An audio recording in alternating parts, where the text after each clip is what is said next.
the Dandi March, everyone knows about it, but it is simply a paragraph. It is a thing that you sort of read and then you move on, and there is so much happening. But the Dandi March used to come up, and when you start to think about it, it is extremely intriguing, because you have this group of 81 men and walking about 350 kilometers along the coast. A larger purpose. There was a mention of the Arun Tukdi, who were this like a youth brigade. They were volunteers from Gujarat Vidyapeeth who were doing the work in each villages. They were setting up camp for the march.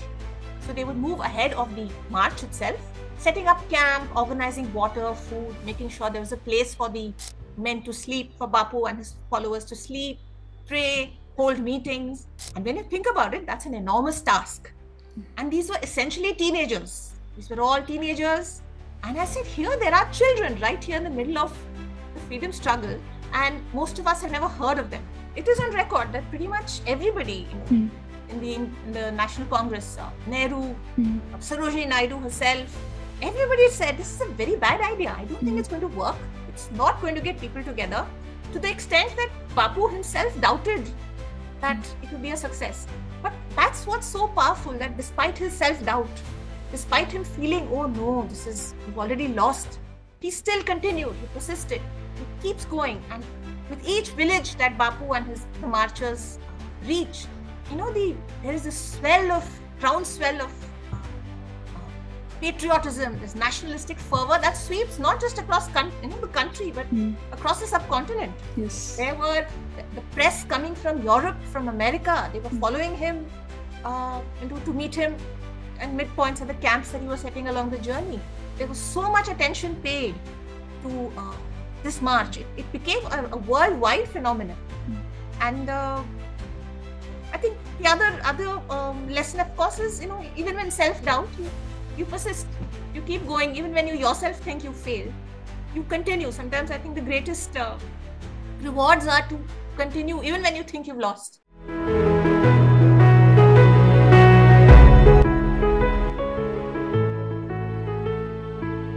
Hi Lavanya, welcome to the Discovery of an Author. It's an honor to have you here. We're really excited that you have chosen to join us today, and we're really excited to discuss everything with you regarding your book and you as an author. So welcome. Hi, thank you. Thanks for having me on your show. So, Lavanya, our sources tell us that you're a big fan of chocolates, and we have kept some with us today over here to virtually share it with you. But maybe someday we'll get a chance to, meet you in person and share them with you in person. So, look forward to that. Yeah. So, Lavanya, would you like to start with telling us a little bit about yourself? Yeah. Well, my name is Lavanya, and I write books for children of all ages. I think it's sometimes a very limiting, definition to say books for only children, people who are only up to 12 years. A lot of books are enjoyable and they relate to people of all ages, really. I still read a lot of children's books, though I am very, very old. I started my writing career as an architect. I spent several years first designing buildings, and then I was an environmental planner. So I was a bit of a technocrat for a while. But, as time passed, I came back to my first love, which was reading. And I would say that reading made me a writer, because as a child, all I did was really read and think up stories and then doodle on the sides of my textbooks and notebooks. And that really has become my career now, because I realized that I really wanted to write. I had these stories to tell. And that got me launched into becoming a writer for children. Okay, wonderful, wonderful. It sounds really interesting how you have moved, from the more of a technical field into what you actually, your calling was writing and illustrating, and you finally found your way to that. True. So, Lavanya, how do you think your background in the technical field helped you? Did it help you in any way with the creative process or with the creative process that you are in right now? So, how do you think it helped you? Oh, I think yes. I think whatever line you are in, it helps you focus your mind. It helps you think, to problem solving. like an approach, a calm approach to solving an issue. These are all things you learn from education. I would never say that just because you've studied A, you don't leave it to do B. It's a logical. It's just the way your life flows. And I think pretty much everything I've learned has come into play.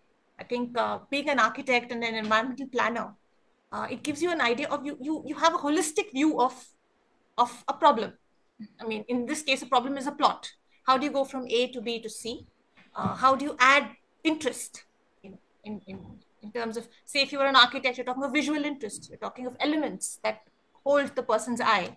And the same goes with when you're writing a story. So I think these are all things that have helped me in writing. It's also a very creative field, architecture as well as environmental planning.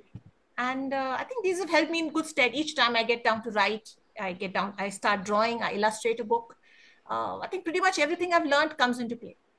So because I kind of saw a glimpse of it in a Demon and Dandy as well, which we'll be discussing later on. But Oh, yeah, yes. so I kind of had to make that connection. Yeah. Okay. So, Lavanya, we also hear that you are a self-acclaimed award-winning nap taker. I am. World class nap taker. If there So, was an Olympics of naps, I would be on the podium.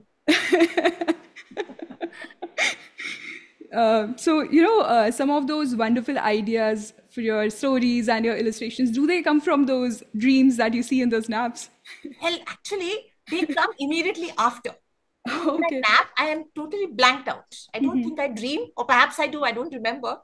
But once my brain comes back, it's fresh. And I find that's the best time. I'm very refreshed, and your brain is kind of empty and waiting for ideas to find their way in. I completely relate with it because like you do feel quite refreshed, and like naps are always a good thing. Like you should take as many as you can. I totally agree. And also, sometimes you nap purely out of stress. Your body can't handle the pressure. You're struggling with an idea. You don't know how to go, where to go next. And you find yourself, in what some people call writer's block. Yeah. You just shut down. So a nap is the best. It's just the best remedy. That's very true, I think. Those are like very wise words. Yeah, I agree. So, Lavanya, what other places are like you go to for gathering such beautiful ideas that you have for your work? So, like, what other places where you look for inspiration for your projects? Well, I think everywhere and everything would be the short answer, because I think we are surrounded by inspiration. Uh, I live in Mumbai, and we are a city bursting with history and strange characters and amazing energy. I can't imagine living anywhere else. We are surrounded by ideas at all times. And everyone you meet, conversations you have, they always trigger ideas for characters. Maybe not right away on the next book, but somewhere down the line, I think they just sit in the back of your head and they pop out when the time is right and become characters in future books. Uh, and I would say, as a writer, I'm constantly watching people. When I'm sitting on a bus or a train, I try to draw, because it's not just about the drawing or improving your art. You're also really studying. It's your hand, your eye, and your brain all working together in tandem. So you understand a lot about people just by watching them. Uh, Even if they're just sitting, they're reading, they're mumbling to themselves, they're walking. There's so much to learn, you know, in just something like observational drawing. So I try to, I think whenever I'm out, I try to generally forage for ideas, snoop on people. Yeah, people watching is, I think, kind of the best activity. Like if you can, remain unobserved. If Yes. like yeah, because like so many interesting things are happening, and when you're watching someone, like somehow you kind of reflect on your life as well, like with the things that are happening in front of your eyes. So it's a pretty exciting, like it's a pretty interesting activity. You're right. That's Yeah. a very good point. Yes. Okay, so Lavanya, let's take walk down the memory lane. So, what were you like a child, and like how did you got into reading and illustrating? So, like, what are your earliest memories around books and illustrations? Yeah. Yeah. Well, I think I pretty much I've been told I started reading very early. And that's pretty much all I did for the first decade or so of my life. I really wasn't very social. I was very quiet. And all I did was read, read, read. And of course, that leads you to daydreaming and doodling as a natural consequence. I probably didn't have too many friends. I didn't spend much time outdoors. But I just read a lot. And I think that essentially formed the basis of who I became, who I am now. I mean, in the kind of books you read, the characters you relate to in books, the stories you go on, in your mind, the adventures you go on in your mind, all that becomes who you are as an adult. That's right. That's right. Okay, so what were your biggest dreams, hopes, and ambitions as a kid? And like, have they changed as you've grown up? Like, how have they changed? It's just crazy because when I was 8 and 9, I've actually written in a diary somewhere, I wanted to be Enid Blyton. I just wanted to be her. Oh, because, I love her. I absolutely love her. because our bookshelves back then, Yeah. in our generation, she was 90% of our reading. Enid Blyton. Every second book was by her. Yeah. And so I remember wanting to be her at 8 and 9. And I think in a strange way, though I'm not Enid Blyton at all, I have realized the dream because I write now. I am, I am part of that great magical universe that is writing, that is children's literature, which is essentially what I wanted to do. And well, here I am many, many years later. So basically, what you dreamed about, like of becoming, you actually have achieved that, which is, I feel it's a big achievement in today's world where, many of us just leave our dreams to go the conventional ways, and it's not a bad thing. I feel it's okay. Like you have to do things to survive, you have to do things to make a livelihood. But like if you can actually follow your dream, it's amazing. It's the best. It's true. Absolutely. Yeah. And as I said, whatever you learn or you're working, it's all part of you. Yeah. I wouldn't really separate, even if you're doing a different job on the side. I don't think that it's something separate from your writing. I think it's all feeding into your creative process.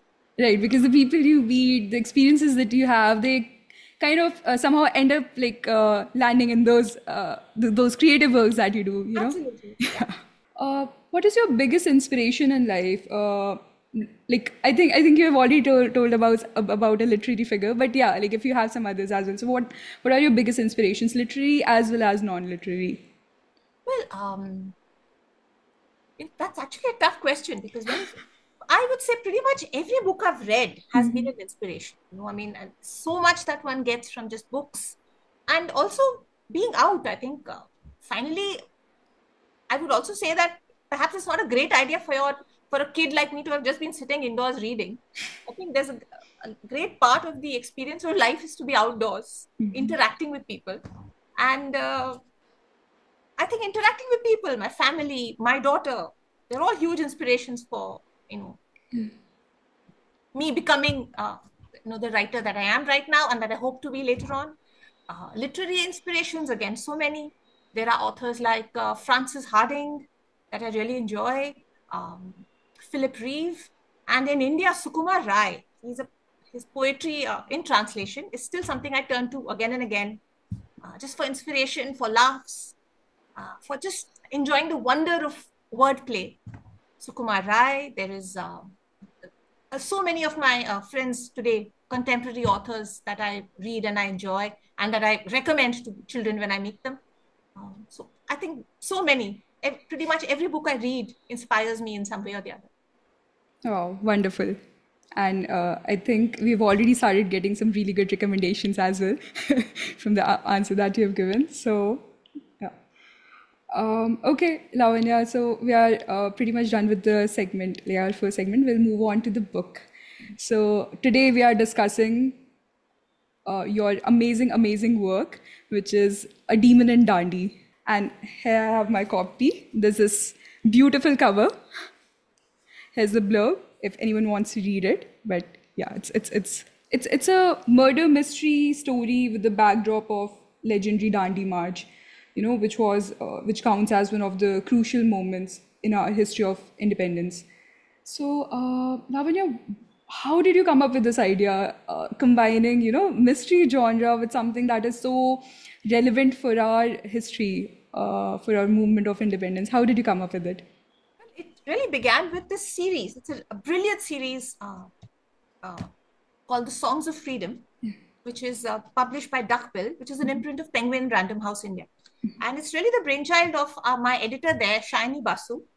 And these are short, it's called the middle grade, essentially from 8 to 12-year-olds, that reading bracket.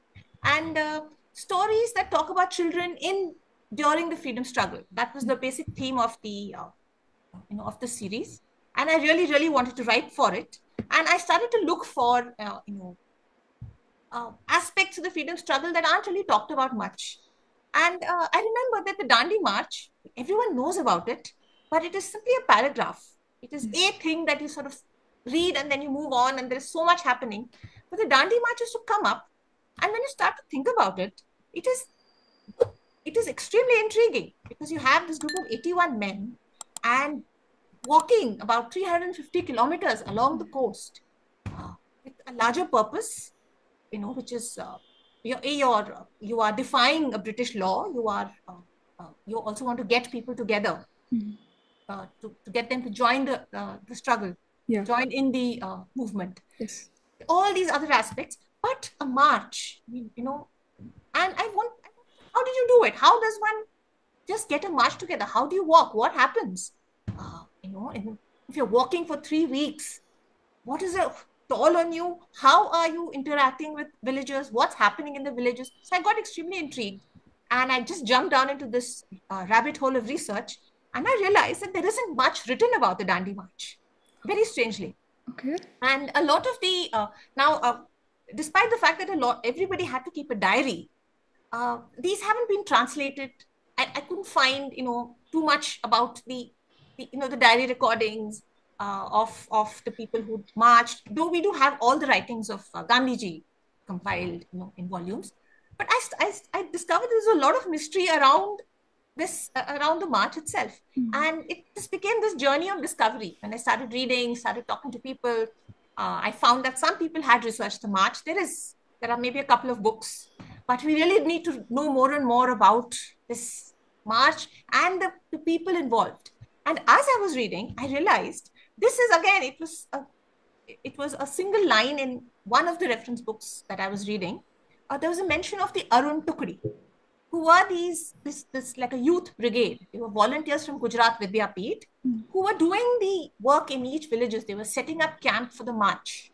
So they would move ahead of the march itself, setting up camp, organizing water, food, making sure there was a place for the men to sleep, for Bapu and his followers to sleep, pray, hold meetings. And when you think about it, that's an enormous task. And these were essentially teenagers. These were all teenagers. And I said, here there are children right here in the middle of the freedom struggle, and most of us have never heard of them. And that became the focus of my research. And that's how the story began. Because the other aspect is, of course, A, I love history. B, I love murder mysteries. I've always wanted to write one. And I said, what would get a kid read about history? Because just an account of the march and how they were in the villages is all very well. But how do I get a child to be hooked, or any reader, not just a child? How do I get a reader hooked into learning about the march, reading about it, but also seeing that there were higher stakes involved for everyone, and all the different aspects, the complex nature of people's aspirations, the character, the lead character Dinu himself, he's kind of very conflicted by various ideals and aspirations. So I wanted to talk about all these, and I said, aha, murder will solve it all. And I'd like to think that it did, because so you have a murder mystery that this boy solves, and as he solves it, you realize that he also is resolving a lot of his internal dilemmas against the bigger backdrop of the actual Dandi March that happened. That's such an interesting point again, because and such a clever, tactic, because I'll say reading history in itself, I think especially for the kids, they might their attention span, is like their attention may wander, they might not want to get into it, but involving such an interesting, murder mystery along with this very important topic of our history, of our actual history. So that is a very clever, I think, idea because even the initial point, the initial thing that you mentioned, that there's not much written about it. And even if I think about it, like, see, like, we've read history when we were kids, and we still try to research some things, but you see, like, again, like, you don't really get into it, you don't really give a thought how much effort was put into it. It's just as simple, like, we just say, oh, it was this big thing, it was it was a salt march, it was such a, so many followers of Gandhi ji followed him, but we never actually think about how much effort was going into it, how many people were involved, what, like, as you talk about Arun Tukri, like, that was also a very interesting topic, that actually this group of 15 to 23, 24-year-old young boys, they are like marching ahead, and they're actually responsible for setting up everything for the large number of marches that are coming. So yeah, that's a really interesting take, and I think you did a really great job in intriguing your readers, be it kids or the adults. Absolutely. In fact, they didn't have to just organize. They also Yeah. had to do other things. They had to conduct surveys. Yes. They had to promote khadi and sanitation and child education. They Yeah. had, and talk about the evils of child marriage. There was a lot of burden on the Arun Tukri. And they were just there were two teams, each of, just a few kids, eight or 7 or 8 boys. And having to do all this, and the fact that they did, and the reason that the Dandi March is so successful is in a large part because of these boys who are practically invisible in history today. There is no record of their names except maybe the 2 or 3, the older boys who were the leaders. They were essentially teachers at the Gujarat Vidyapeeth. So their names are recorded, but we have absolutely no record of these children who essentially ensured that the Dandi March was a success. So I thought this book was a tiny way of just shining some light on their lives and just letting kids know that, yes, children were doing all kinds of amazing things Yeah. back in the freedom struggle. And maybe nudging them a little to get more into like researching on their own as well about this historical event, this I this hope big so. event. Yeah. I do hope so, yes. And today with Google, I think the world is at your fingertips. Yeah. So I do hope this encourages some readers to find out a bit more. So you've mentioned that you're a big mystery genre fan, because our main protagonist Deepu is a big Sherlock Holmes fan. So what some other genres are you interested in reading, or do you like to delve into? Genres. Honestly, I spend 90% of my time reading either murder mysteries or, what, procedurals and cozy mysteries, and historical fiction.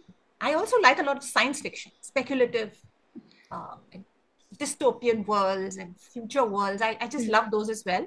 And I really write, increasingly, I find myself very hooked by books about climate change, environmental, contemporary books about the worsening climate crisis and children and the ways they find to deal with and educate the people around them about the crisis.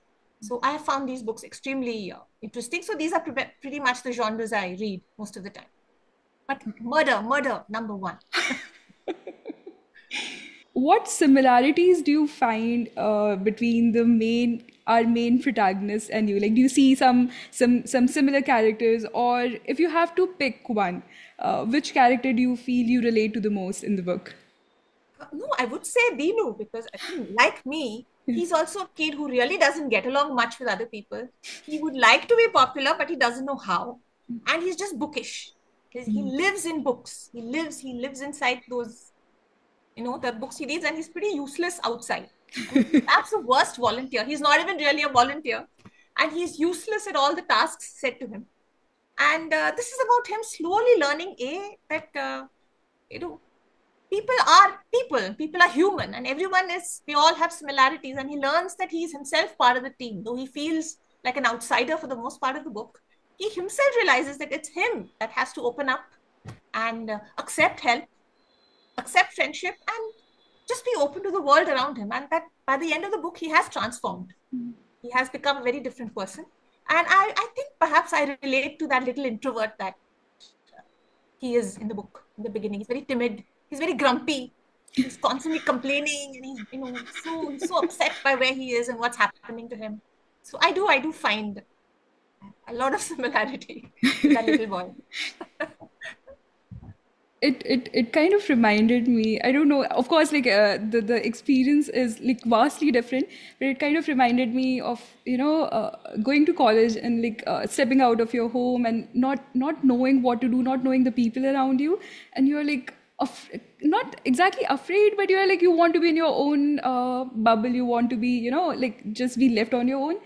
And then these many years later, I can't really imagine my life without the friends that I've made, the relationships that I've made. And such was kind of a transformation for Dinu as well, because from the point that he started and he was not really relating to anyone, being the youngest member, and how things changed over a span of few days. So it kind of reminded me of that experience as well. Every project is obviously like really special for an author, but why is this project special for you? And what makes it different from your other works? Well, this is firstly the longest book I've written so far, and it was technically far more challenging because it's a murder mystery. So you have to plot it. There has to be the structure. You cannot just start writing and see where it goes, have fun with it. No, it has to have. You have to have clues. You have to have red herrings. You have to have this very logical way that the plot moves, and then the ending has to make sense. And that took me a long time to put together, as well as the fact that this is happening against the backdrop of something very real. I cannot change history. I cannot, I cannot alter what happened really in history. So I needed to make sure that was right, down to things like the tides, because the whole story plays out on the beach at Dandi, which is a village, and the sea water is a very, very big part of the book. So the high tide, low tide, these were all things I needed to get right. And I discovered that, yes, you can, in fact, because a stray sentence in one research book somewhere saying that Gandhiji arrived on this day at this time, and then he had to walk a very long way into the sea before he could immerse himself, which tells you, aha, so this was when low tide was. So I would, all this stray information you would find, work backwards and forwards into the book, so that you have a narrative which flows, where all these events, including things like the tides, are all worked into with this fictional, with all these characters who are, playing out this little mystery alongside. So there was, it was quite a challenge for me, and but really it was a great deal of fun as well. Yeah. Again, I didn't want to write a book that was very serious. I think sometimes there's a tendency to think of the past as this very grim, because our photographs are black and white. So people were black and white and grim and serious too. But no, I mean, we are human, and we have to remember that humanity, it makes us who we are, our flaws, and the jokes we share, and the gossip that brings us together or drives us apart. These are all things I wanted to think about when I was writing this book. So, when I'm making my characters, the fact that these are not these very serious adults who are in the Arun Tukudi, they're all boys, they're kids. And what they're going to do is joke, fight, squabble, gossip, pick on each other. So I'd like to think that I've captured some of that essence of being teenagers in their, interpersonal relationships, and weave that all into a story about, well, larger issues. That does sound challenging, and you've done a brilliant job, I must say, because packing so much into this book, it must have took up a lot of effort and a lot of research and a lot of work from your end. So yeah, absolutely, and many naps too. Let me say, lots and lots of naps. those are important. So, Lavanya, how long was the story in the making? Like from the inception of the idea to its actual publication, how long did it take? I would say about a year, because I did work on it full time. I did have a few breaks, but essentially it did take about a year to write. And there were multiple drafts. You write a first draft, you find out where the mistakes are, go back. Sometimes you rewrite. So it took me several drafts and about a year of work to put it together. And I was researching right throughout, right till the last minute. I was still reading, this. You never know what little nugget of information you find somewhere when you're least expecting it. So that was also going on side by side. So it was a good 1 year that That went into it. That went into it. Yeah. Okay. Any interesting or funny anecdotes that happened during, working on this project? If you remember anything that that may have inspired it or maybe changed in some way, like if you remember, if you recall any. Um, well, not so much, but I do find that I had, for a few months, had stopped writing the book and I'd walked away from it because there was other stuff happening. And when I returned, the whole viewpoint of the book had changed for me. Because earlier, in my mind, it was a murder mystery. I had this character. I was doing all these things with various plot points and plot twists. And when I I'd left the book, when I returned, I realized that it's also essentially the core of the book is about this boy trying to find out who he is. So I always call it a book of fathers, because this is a boy who is struggling between three fathers essentially. There's Bapu, there's Gandhiji and his teachings, which he doesn't always believe in, or he struggles to meet. There is Sherlock Holmes, the other big father in his life, who is essentially, he represents the empire. And I mean, the book questions: can you follow both Bapu and be so fond of something that is essentially an icon of the empire? And third is, of course, his own father, who is this silent but domineering presence in the background always. So the book is really about him and how he figures out who he is in the middle of all these competing ideologies. And sometimes, yes, perhaps, I mean, the notion of being Indian becomes very complex. I mean, can he be so attached to Sherlock Holmes and still, call himself a Gandhian? And the book is really about him figuring out things for himself. I think that became clearer to me after I had left the book for a few months and then returned to it.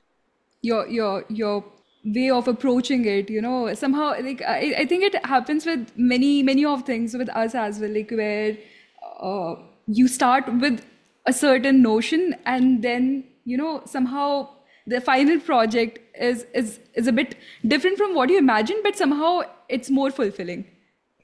Absolutely, yes. The cover for this book was designed and illustrated by Mr. Samar Bansal, and like, did you work alongside with him to bring your vision to life, or was it like did he work independently on it completely?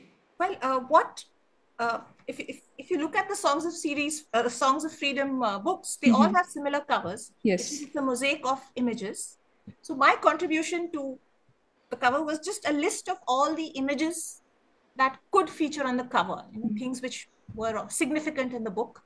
And I gave the list to Samar, but I think everything else is his work. It's really entirely his creation.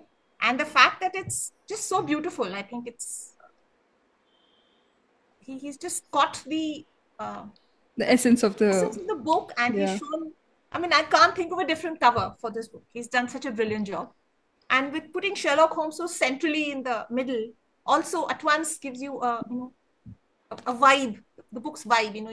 You at once understand there's something like a detective, a mystery or a detective story happening. So I think it's just amazing. It's all thanks to Samar. Yeah, but considering that you are an amazing illustrator, because like I've actually had the honor of seeing some of your work in one of my like in one of the videos that I was researching. So did you illustrate an alternate cover, like just for the just for fun, like No, for I this work? think because Okay. I mean, I was honestly quite happy. I knew that Samar would make a brilliant cover, but I did want to draw a map because I love maps, and being an architect, I love plans of houses. Yeah. So I did say that that was a very big deal for me. So I did manage to convince my editor that we needed to add those in, and so we have the map and the plan for the house are illustrations that I made. Yeah. But the cover, I think I couldn't have done a better cover. Okay. So, Lavanya, we as readers and consumers of all the things, we interpret books and art and movies and music in our own way, in very different ways. But what is something that you hope that the readers will take away from this book, from your work? Well, first, I hope they really enjoy it. Yeah, that's a given. Really, I mean, and I hope they, the jokes land for some, for the readers, and they can enjoy the book. And at the same time, I think without it being an effort, just understand what a big deal the Dandi March was. It is an iconic event. There are few things of that magnitude that have happened in history, I would say. And to have been able to get people together and to unite a country in such a brilliant manner with this simple act of just walking. I think it was a revolutionary idea. And the whole point of, actions like these can matter. I think we've reached this day and age when people are very jaded by protests and petitions and saying, no, there's very little we can do. And I think the Dandi March is a great reminder that no, who you are matters, and your personal effort, and putting your energy and your passion into something, it does matter. There is a consequence to uh, you know you throwing yourself behind a cause that's greater than yourself. And I do hope that that kind of filters through. Yeah, that's a very interesting point because even in the book, like you have there's this whole conversation where people have admitted that they doubted this very idea. Like what could a walk do? Like what would it accomplish against this big British Empire? Like there's no point to it, but like and somehow it turned out to be one of the biggest moments for us, for our country. That's true. In fact, Yeah. it is on record that pretty much everybody, in the National Congress, Nehru, Sarojini Naidu herself, everybody said this is a very bad idea. I don't think it's going to work. It's not going to get people together, to the extent that Bapu himself doubted that it would be a success. But that's what's so powerful, that despite his self-doubt, despite him feeling, oh no, we've already lost, he still continued, he persisted, he keeps going. And with each village that Bapu and the marchers reach, there is this groundswell of uh, uh, patriotism, this nationalistic fervor that sweeps not just across the country, but across the subcontinent. Yes. There were the press coming from Europe, from America. They were following him to meet him and midpoints at the camps that he was setting along the journey. There was so much attention paid to this march. It became a worldwide phenomenon. And I think the other lesson, of course, is even when self-doubt, you persist, you keep going, even when you yourself think you failed, you continue. Sometimes I think the greatest rewards are to continue even when you think you've lost, and which I think Dinu himself, at some point, he's also riddled with self-doubt, but he persists, he pushes through, and he reaches the end, and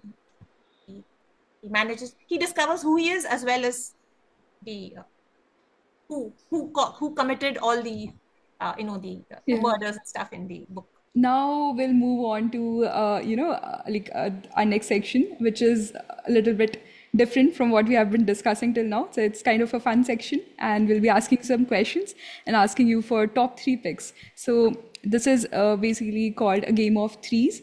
I think the name is pretty basic. It's pretty understandable. But yeah, so we'll be asking you some questions and we'll be asking you your top three picks. So are you ready? Okay, yes. So, Lavanya, your three favorite authors. Oh, so many. In order, or just any three randomly? It's fine, and like you can include more as well. It's fine. Like we give you a Oh, free reign. okay. Yeah. Great, because the list is very, very long. So I would say Sukumar Rai, Amitav Ghosh, and Francis Harding, Philip Reeve. Those are my top four picks. Uh, your three favorite books. Oh Top three no. favorite books. Yeah. Oh, this is tough. This I is know. my top three. This would be well. My absolute favorite book is it's a very obscure book. It's called The Loneliness of the Long Distance Runner Okay. by a writer called Alan Silito. But it is just this amazing book about defiance. It's a novella. It's not even a full-fledged novel, but that is my all-time favorite. The book I return to the most. The Loneliness of the Long Distance Runner. Midnight's Children. I love that book. I think a lot of you go back just to understand wordplay sometimes, just the flow of ideas, of imagery. I think that's a book to go back to. And the third,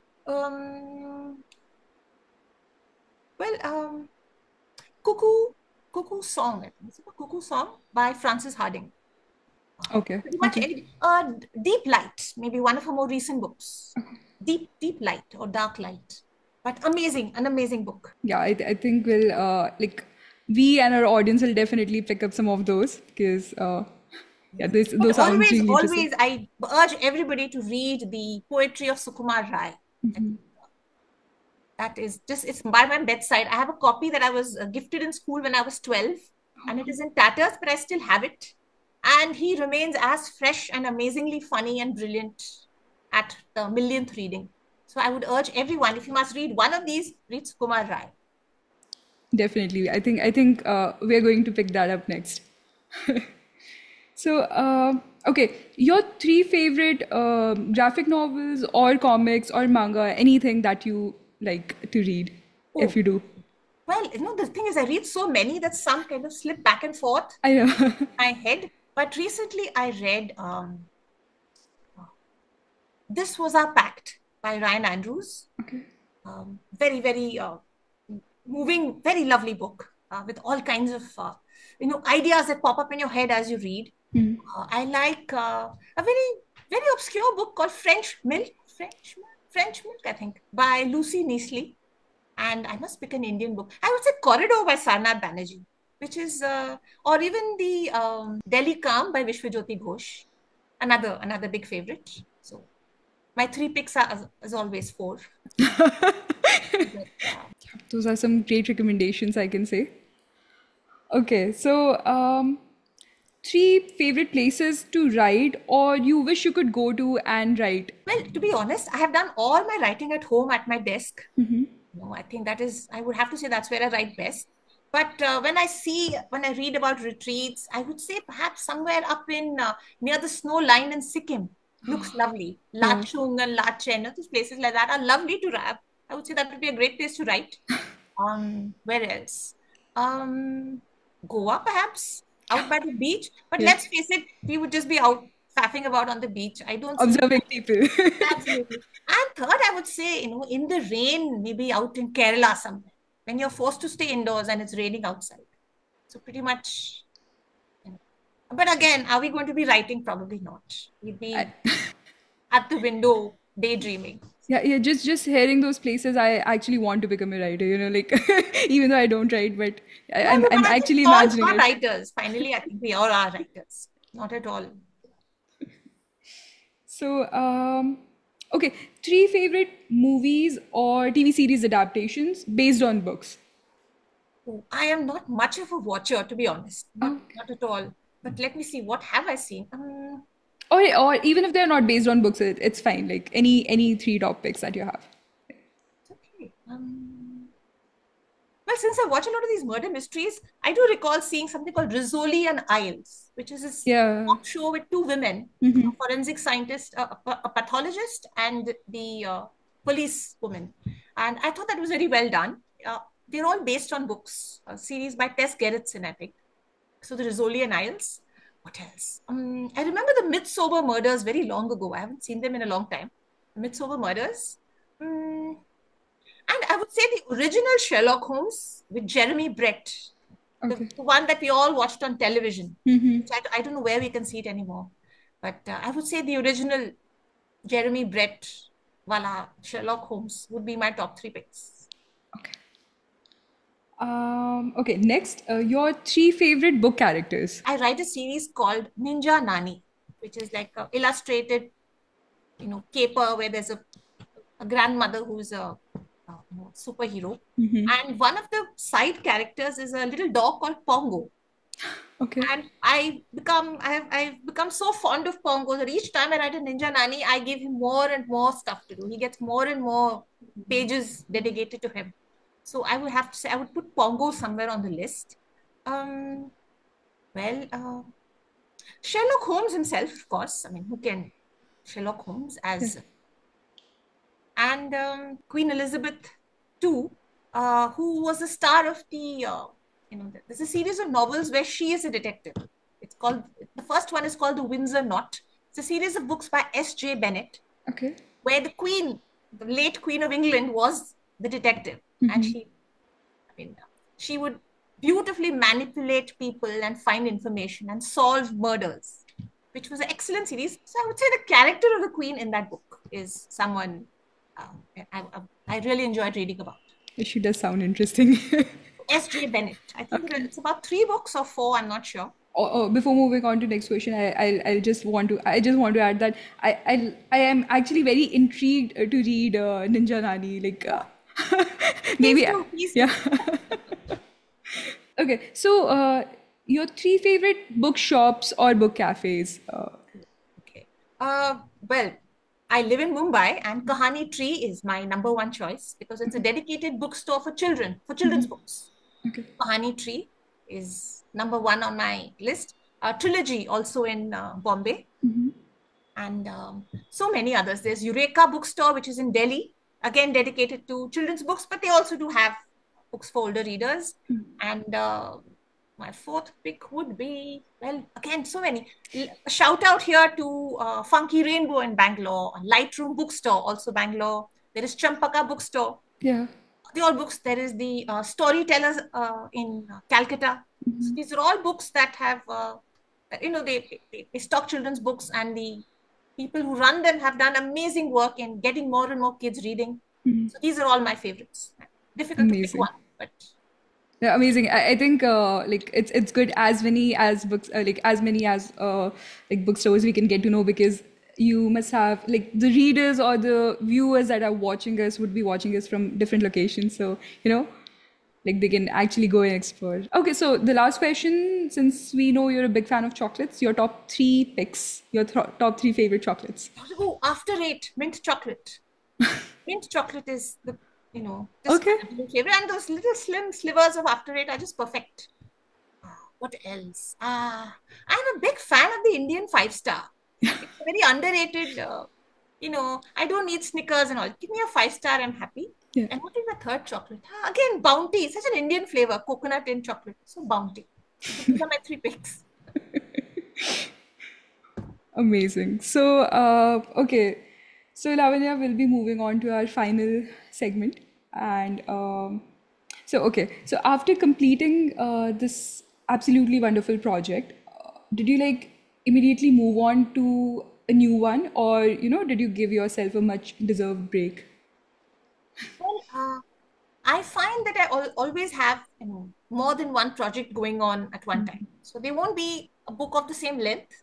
Let's say shorter books, picture books or chapter books going on. So I did move immediately on to a different book, but it was also in many ways a bit of a rest because you are using very different skills. Say if you're illustrating or you're writing in rhyming verse. It's a change from the speed and the kind of rigor that this book needed.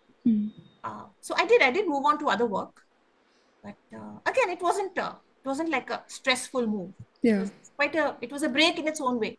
Me doing other work. I made a wordless. I drew a wordless picture book. I wrote a couple in rhyming verse, and I wrote a shorter book, which was a chapter book, a very very different topic. So I did do other projects. I find I'm best when I'm working on something. Even I find that that's the best rest. Sometimes it's just having different things happening. So you can move from one to the other. And the change in pace and the change in the kind of demands on words and illustrations and imagery, they themselves kind of give you a break. It's That's a that's bit that's refreshing. right. Yeah, yeah, yeah. That makes sense actually. Okay, speaking of projects, what are you working on next? As in, like, what are some of the future potential projects that you are, excited about? I have a long list of projects that I want to do.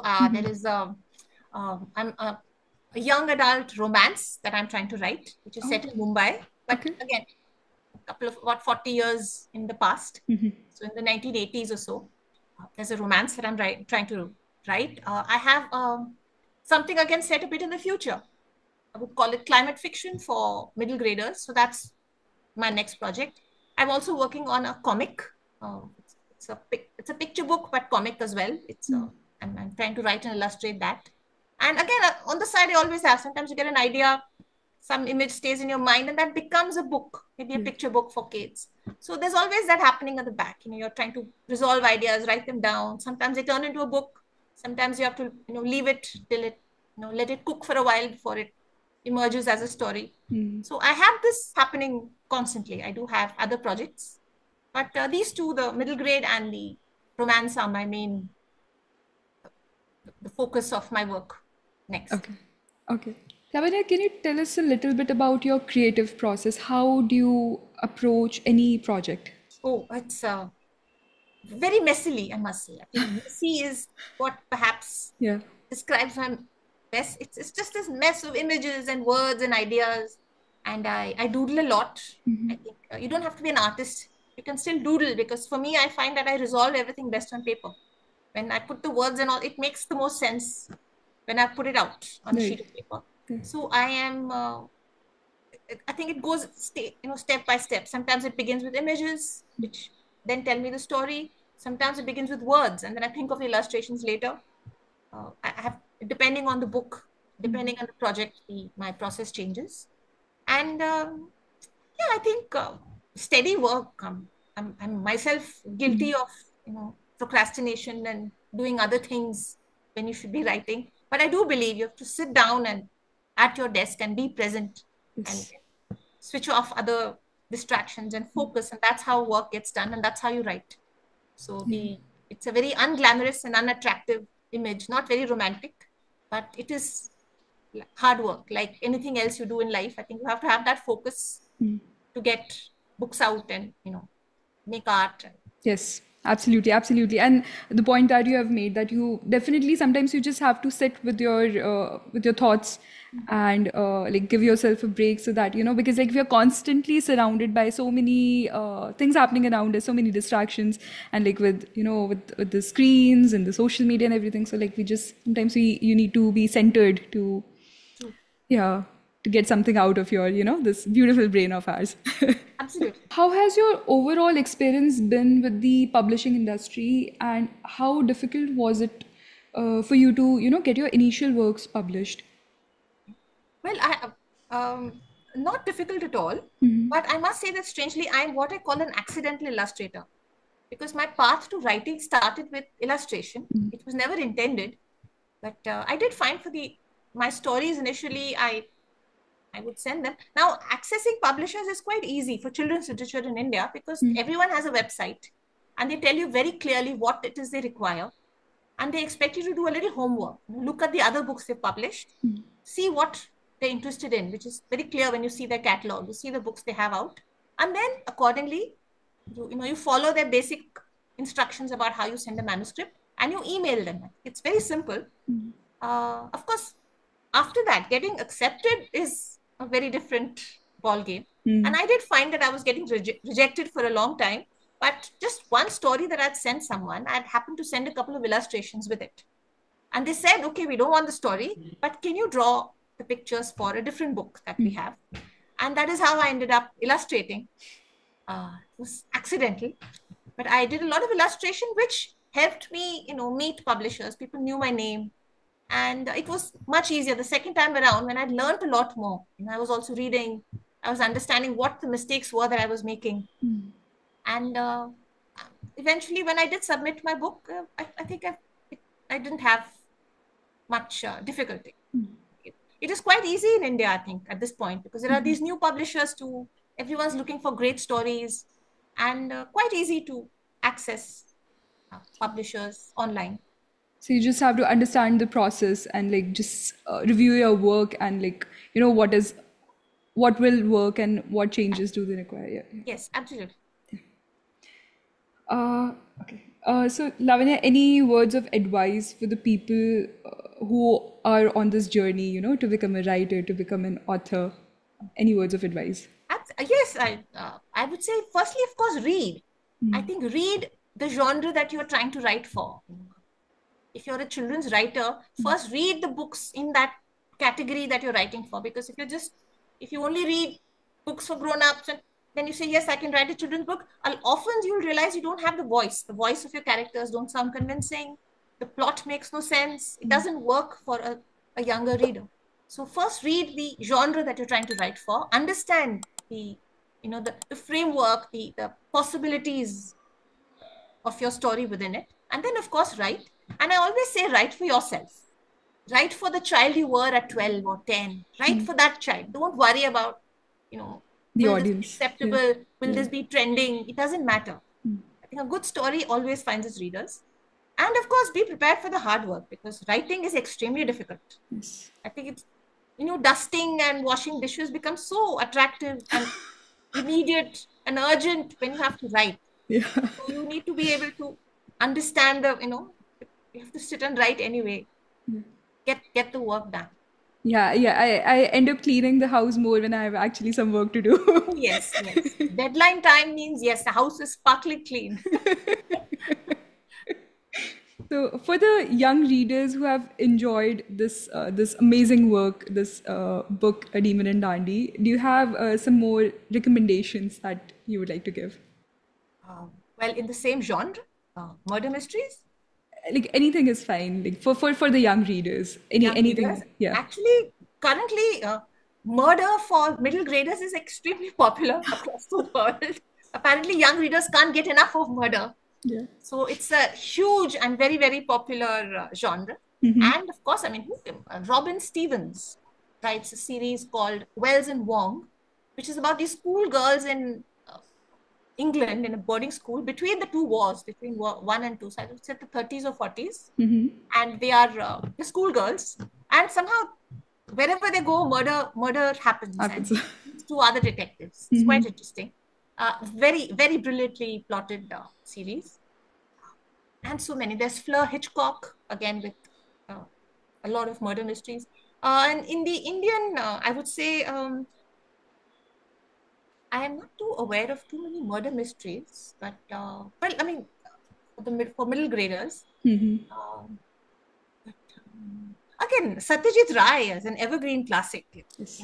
Yes. One cannot go wrong. Those are books, those are stories which are still the kind of ageless. They still have, they're very entertaining. And I would urge all kids to read Satyajit Ray as well, not just more contemporary authors. Yes. Done. Like absolutely, like there's no words to describe him. Okay, as we reach towards the end of the podcast, Lavanya, would you like to read out loud to us and the viewers something? Sure. I would maybe read the opening lines of the book of Demon and Dandy. Yes. Well, The Road to Dandi. If life were a page from his favorite book, Dinkar Leeladhar Doshi would probably have been sitting in a room lined with books, reading by a cozy fire. Or perhaps standing in a room full of admiring eyes, solving a great mystery and unmasking devious criminals hiding among them.